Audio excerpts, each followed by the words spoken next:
제목 같이 읽겠습니다. 시작. 기쁨 선순환의 원동력 감사.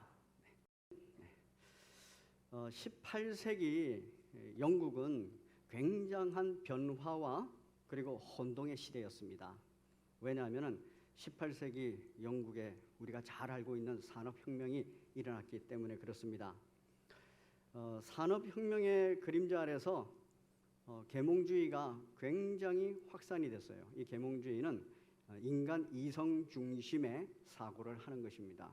그래서 바로 사람의 어두운 그 이성을 깨워야 된다. 이게 이제 계몽주의입니다. 또 그와 함께 과학이 발달했기 때문에 기술이 발달했기 때문에 물질적으로 풍요로워졌어요. 그런데 어디만 물질적으로 풍요로워지느냐 하면은 도시만 물질적으로 풍요로워지는 거예요. 그래서 도시가 자꾸 커집니다. 도시가 커지는 이유가 뭐겠습니까? 도시에 먹거리가 돈벌이가 많으니까 농촌에서 사람들이 전부 다 도시로 몰려들었기 때문에 그렇습니다. 이제 그렇게 몰려든 도시는 세속화가 일어납니다. 왜냐하면 물질이 풍요로운 곳에 아주 당연하게 세속화는 일어나기 때문에 그렇습니다. 여러분, 이 세속화와 변화와 혼동의 시대에 영국에서 활동했던 목회자가 있어요. 그것도 청교도 신앙을 가지고 활동했던 목회자입니다. 누구냐면 매튜 헨리라는 사람입니다. 이 사람은 청교도 신학자이면서 또 이 사람은 그 주석, 청교도 신앙을 가지고 주석도 다 썼습니다. 주석 쓰기가 쉽지가 않습니다. 66권, 성경 66권을 해석하는 것이기 때문에. 그런데 참 대단한 그러한 그 신학자요 목회자이죠. 제가 왜 이렇게 장황하게 설명을 하느냐 하면은 18세기 영국의 상황을 여러분들 생각하시고 21세기 대한민국 상황을 여러분 대입하시기 바랍니다. 굉장히 많은 발전이 있습니다. 그리고 변화도 있습니다. 그런데 그 속에서 세속화도 일어납니다. 그리고 굉장히 이성적으로 많이 밝아졌어요.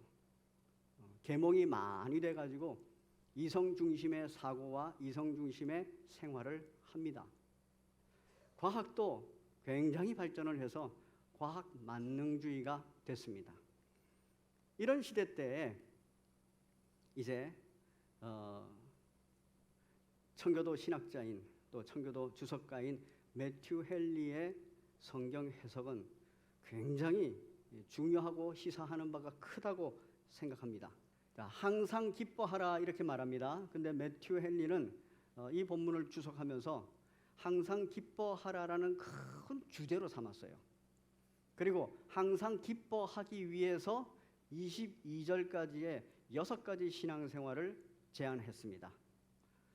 여러분, 18세기 영국 상황, 그 상황은 굉장히 혼돈의 상황입니다. 또 신앙적으로 갈등의 상황입니다. 세속화돼가는 속에서 굉장히 혼란스러울 때입니다.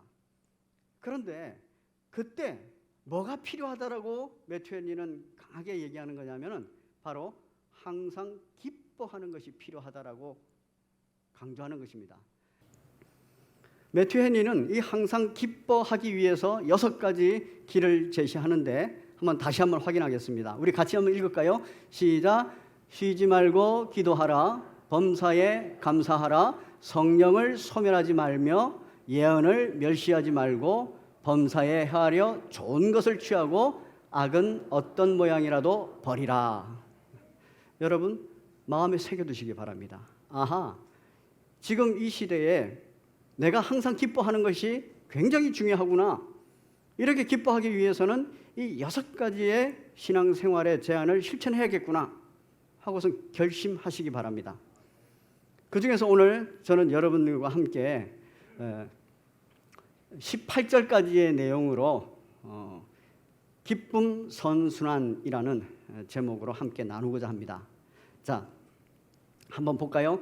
매튜 헨리의 주석을 참고로 해서 오늘 본문을 해석하면 이렇습니다. 항상 기뻐하라. 항상 기뻐하기 위해서 쉬지 말고 기도하라. 쉬지 말고 기도하면 범사에 감사한다. 범사에 감사하면 항상 더 크게 기뻐한다. 이것이 감사하라고 명령하시는 하나님의 뜻이다. 여러분, 하나님의 뜻은 범사에 감사하라입니다. 그런데 왜 하나님께서 범사에 감사하라 이렇게 말하느냐 하면은 항상 기뻐하게 하기 위해서 그렇습니다. 여러분 삶의 자리에서 항상 기뻐하기를 원하십니까? 그렇다면 범사에 감사하시기 바랍니다. 그런데 감사하라고 한다고 해서 감사가 되면 그것만큼 쉬운 게 어디 있겠습니까? 그런데 감사하라고 하는데도 감사하기가 어렵지요. 순종 불가능한 명령, 하나님의 뜻인데도 순종 불가능하다. 왜 그렇게 했습니까? 찬송가 그 486장을 보면 가사가 이래요. 이 세상에 근심된 일이 많다. 이 세상에 곤고한 일이 많다. 이 세상에 죄악된 일이 많다. 여러분, 이 세상에 이러하기 때문에 항상 기뻐하기가 어려운 겁니다. 또 쉬지 않고 기도하기가 어려운 겁니다. 범사에 감사하기가 어려운 겁니다. 이 세상이 이러하고 또 이 세상에서 저희가 살아가는 삶의 자리는 죄인들과 함께 살아가는 삶의 자리입니다. 그래서 죄가 관영해 있어요. 더구나 우리는 죄의 영향을 많이 받는 육체를 입고 살아가고 있습니다. 그렇기 때문에 눈만 뜨면 죄의 영향을 받고 숨만 쉬면 죄의 영향을 받고 몸만 움직이면 죄의 영향을 받습니다. 그런 육체를 가지고 있어요.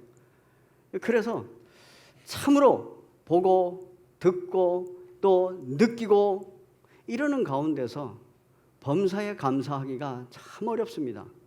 아니 불가능하다고 저는 말합니다. 그런데 오늘 본문은 우리와 똑같은 성경을 가진 바울 사도가 기록한 본문이에요. 더구나 이 바울 사도가 우리와 똑같은 성경을 가진 데살로니가 교회를 향해서 쓴 편지입니다. 그리고 하나님께서는 성령 안에서 말씀을 기록하시면서 바로 우리와 똑같은 성경, 바울 사도와 똑같은 성경, 데살로니가 교우들과 똑같은 성경을 가지고 있는 저와 여러분들에게 똑같은 명령을 하고 계십니다. 순종하기가 불가능한 명령을 하고 계십니다. 여러분, 바울 사도는 이 어마어마한 명령을 하실 때 뭐라고 근거를 딱 갖다 대느냐 하면은 이렇게 말합니다. 우리 18절을 한번 보겠습니다. 18절. 범사에 감사하라. 이것이 그리스도 예수 안에서 구원받은 사람이라는 거예요. 그리스도 예수 안에 있는 우리 모두를 향하신 하나님의 뜻이래요. 굉장히 부담되죠. 지금 범사에 감사하지 않으면 어느 일에 원망하고 불평하면 바로 하나님의 뜻을 어기는 것이다. 이렇게 되는 것입니다. 굉장히 무겁게 얘기를 합니다. 자, 이 얘기를 할 때 바울 사도는 순종했기 때문에 그런 거 아니겠습니까? 데살로니가 교인들은 순종을 했는지 안 했는지 확신할 수 없지만 상당히 순종하려고 애를 쓰지 않았겠습니까? 저와 여러분들도 당연히 순종해야 되는 것이고 순종하려고 애를 써야 되는 것입니다. 그러면서 바울 사도의 경험 얘기를 합니다.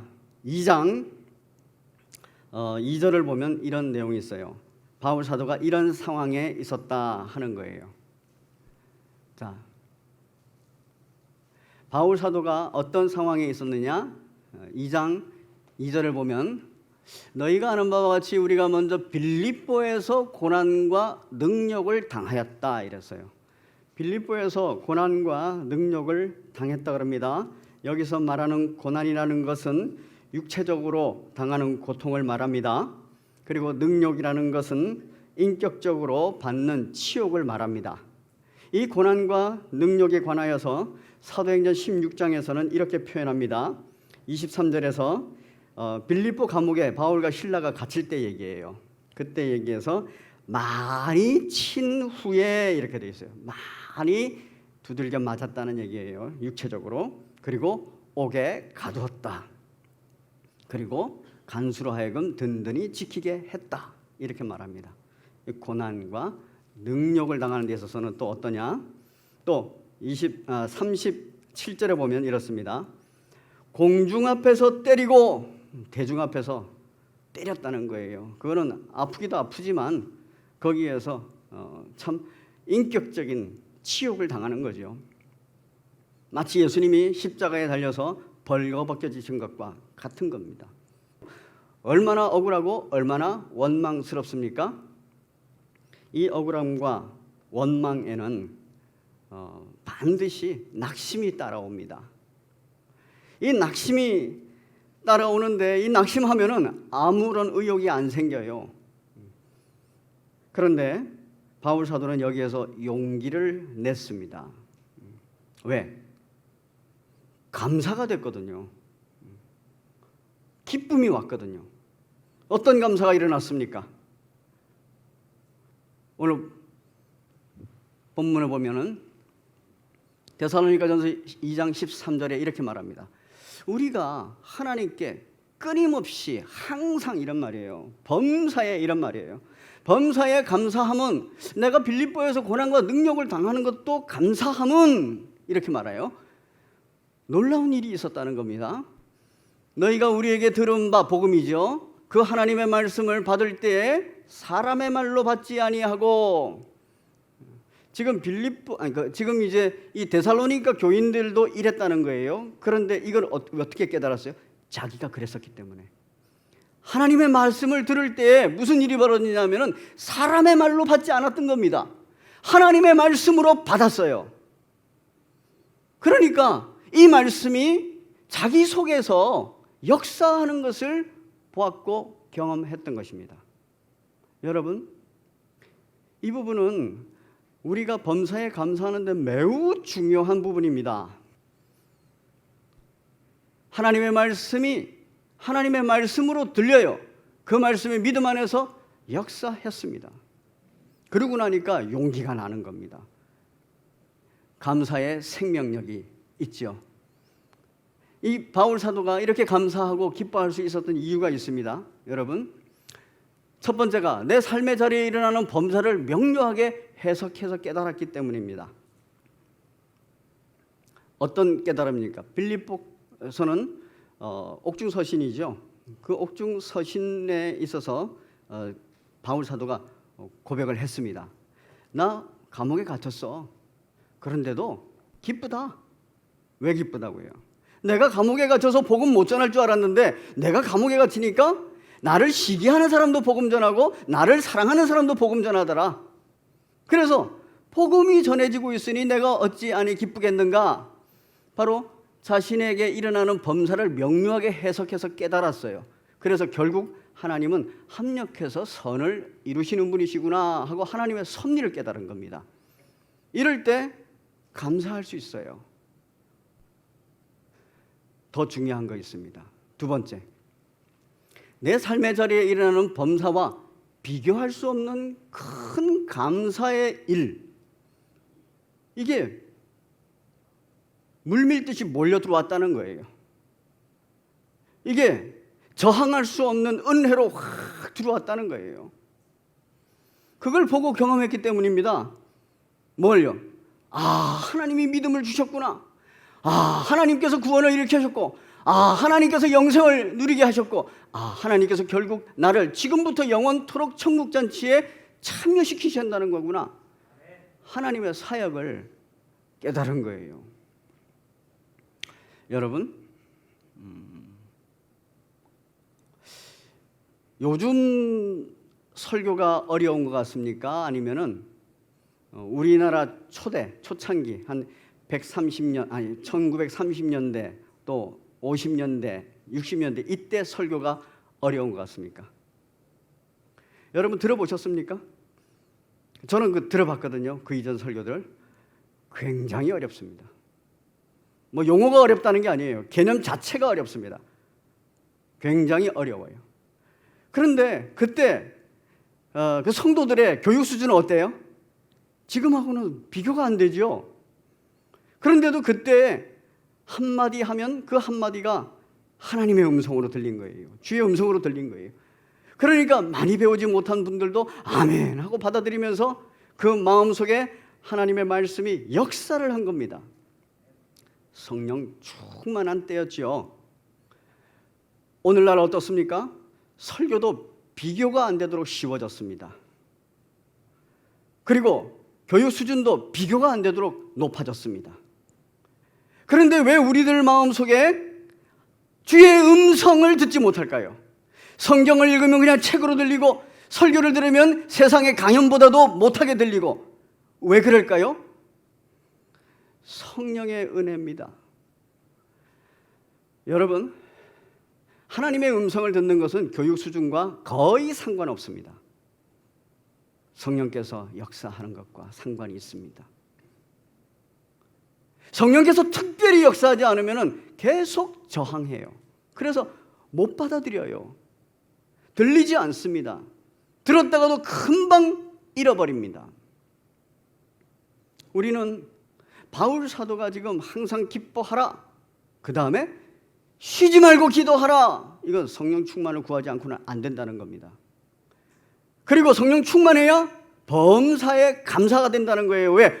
이 세상의 일들이 곤고한 일도 많고 근심된 일도 많고 죄악된 일도 많지만은 그 모든 것들이 뭘로 해석이 돼요? 믿음으로, 구원받은 자로, 영생을 소유한 자로, 천국잔치에 참여할 자로 그 모든 것들이 해석이 되는 거예요.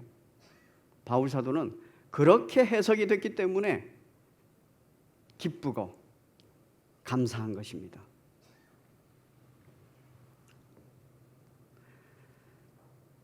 자, 바울 사도가 이렇게 감사하니까 무슨 일을 했습니까? 감사의 생명력입니다.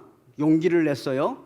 그래서 아까 2절에서 우리가 빌립보에서 고난과 능력을 당한 부분 읽었습니다. 그리고 그런데 당하였으나 그러나 우리 하나님을 힘입어서 하나님께서 힘 주셔서 하나님의 복음을 전할 수 있었다.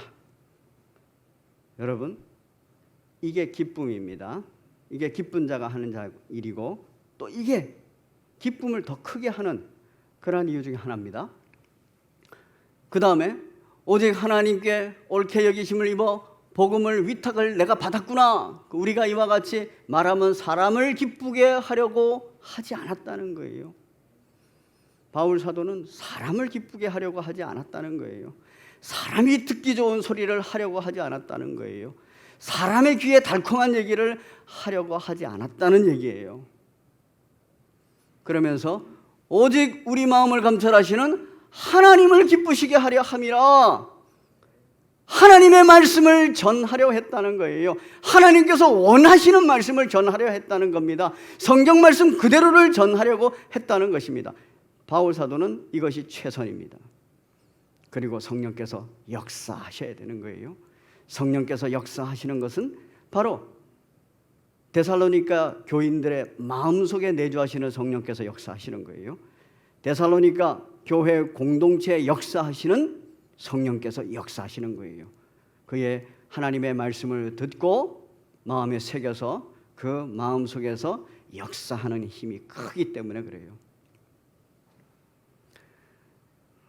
금, 토, 오늘까지 교회학교 공동체 수련회 합니다. 여름 성경학교 합니다.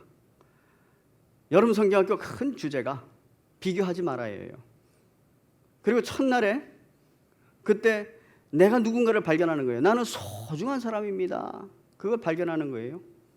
그러면 이 말씀을 전하는 말씀 사역자와 이 말씀을 전하는 교사들이 그 우리 아이들의 마음속에 그거를 심으려고 하나님의 핵심의 말씀을 전했느냐는 거예요. 아이들 재미있게 하려고, 아이들 기쁘게 하려고, 아이들 마음에 들게 하려고 그렇게 변형된, 그러한 변질된 그러한 말씀을 전한 게 아니라 정직하게 마음을 감찰하시는 하나님 앞에서 두렵고 떨림으로 정확하게 하나님의 말씀을 전했느냐 하는 거예요. 그게 말씀 사역자들의 사역이고 그게 교사들의 사역입니다. 그리고 우리는 쉬지 않고 기도해야 됩니다. 나에게 성령 충만케 하여 주옵소서, 우리 아이들에게 성령 충만케 하여 주옵소서. 그것만이 그들 마음판에 복음의 씨가 새겨지는 거예요. 그들이 믿음을 세워가는 것이고 그들이 구원받았다는 것에 대해서 감사하고 그들이 영생의 기쁨을 누리는 겁니다. 그리고 그들이 야, 난 천국잔치에 왔어. 야, 나는 영원한 천국잔치에 참여할 사람으로 자랄 거야. 이런 결단을 하게 되는 겁니다. 그게 우리가 할 일이에요. 계속해서 보겠습니다. 또한 우리는 너희에게서든지 다른 이에게서든지 사람에게서는 영광을 구하지 아니하였노라. 우리들의 시선은 항상 사람의 평가에 있어요. 그런데 우리들의 마음속에는 가장 우선 하나님 아버지께 가 있어야 돼요. 그리고 하나님의 평가에 두렵고 떨림을 가져야 됩니다. 그럴 때 놀랍게도 사람들도 좋은 평가를 합니다. 오랜 시간이 흐르지.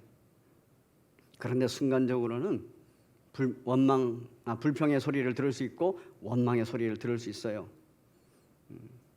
그러나 우리가 하나님 앞에서 선한 양심을 가지고 복음을 전할 때, 복음 사역을 할 때, 그때 우리는 결국 열매를 거둡니다.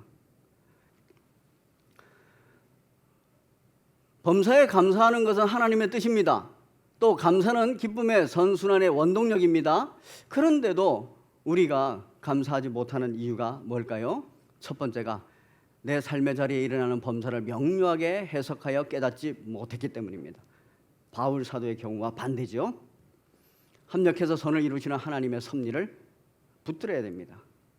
두 번째, 내 삶의 자리에 일어나는 범사와 비교할 수 없는 큰 감사의 일을 보거나 경험하지 못했기 때문이에요.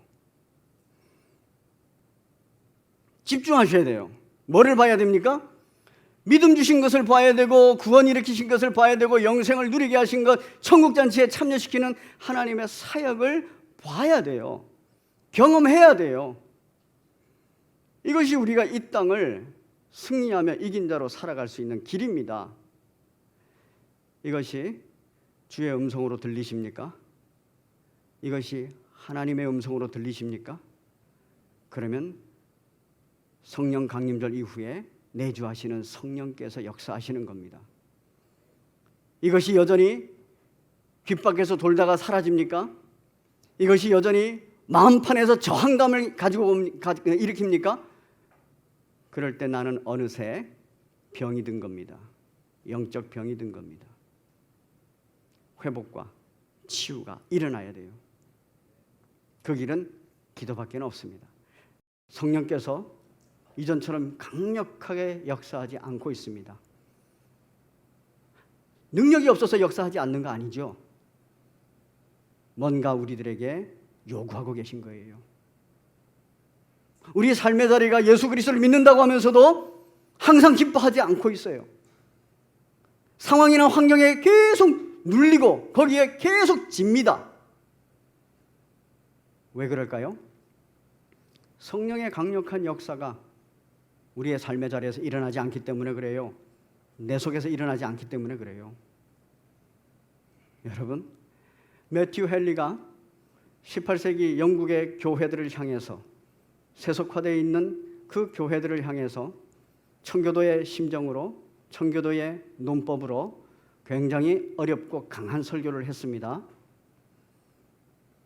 그때 그거를 받은 사람이 있고 그걸 받지 못하는 사람들이 있어요. 우리는 역사 속에서 그걸 봅니다. 누가 그걸 받았고 누가 그걸 받지 못했을까요? 쉬지 않고 기도하는 자, 기도하지 않는 자, 그 차이입니다. 여러분, 하나님은 항상 기뻐하기를 원하고 계십니다. 그래야 그것이 이기는 능력이 되거든요.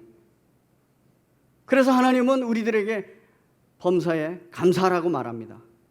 범사에 감사하기 위해서는 기도해야 돼요. 기도하지 않고는 범사에 감사할 수 있는 능력이 우리 안에는 없습니다.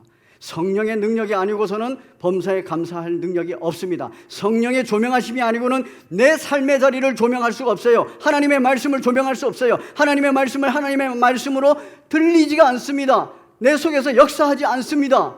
그래서 우리의 마음이 냉랭한 거예요. 우리의 마음이 메마른 거예요. 성경을 읽어도, 하나님의 말씀을 들어도, 설교를 들어도 그냥 귓전에서 맴돌고 사라져 버린다. 그러면 아하, 이 시대에 하나님께서 나에게 요구하시는 바는 바로 기도하라는 것이구나. 정리합니다. 그리스도인은 어떤 존재입니까? 내가 죄의 지옥 불구덩이에서 구원받은 존재입니다. 할렐루야. 감사해야 될 이유들이에요. 내가 영생을 얻었습니다. 영생의 특징이 있어요. 그 영생의 생명력이 왕성할 때는 참 기쁨과 참 만족과 평안과 행복이 있습니다. 하나님께서 주신 놀라운 선물입니다. 세 번째, 내가 지금부터 영원토록 천국잔치에 참여하는 존재가 된다는 거예요. 지금도 천국잔치에 참여해요. 우리가 함께 다락방에서 교제할 때, 교고에서 교제할 때, 교회에서 교제할 때, 그리고 성찬을 나눌 때 함께 천국잔치에 참여하는 겁니다. 이 천국잔치의 맛을 보는 것은 영원한 천국잔치가 있기 때문에 그래요. 이런 존재입니다.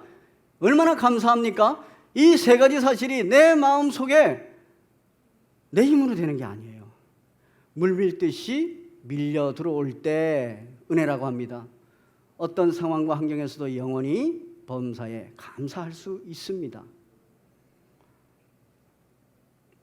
항상 기뻐하기 위해서는 범사에 감사하는 자리까지 가야 돼요. 그거 인간으로는 불가능한 자리입니다. 그러나 하나님의 은혜가 있으면 너무나도 쉽게 갈 수 있는 자리예요. 말씀을 맺습니다. 감사는 영생하는 생명력의 원동력입니다. 감사의 동력으로 기뻐하시고 기도하시며 범사에 더 많이 감사하시는 우리 모든 성심의 교우들 되시기를 바랍니다.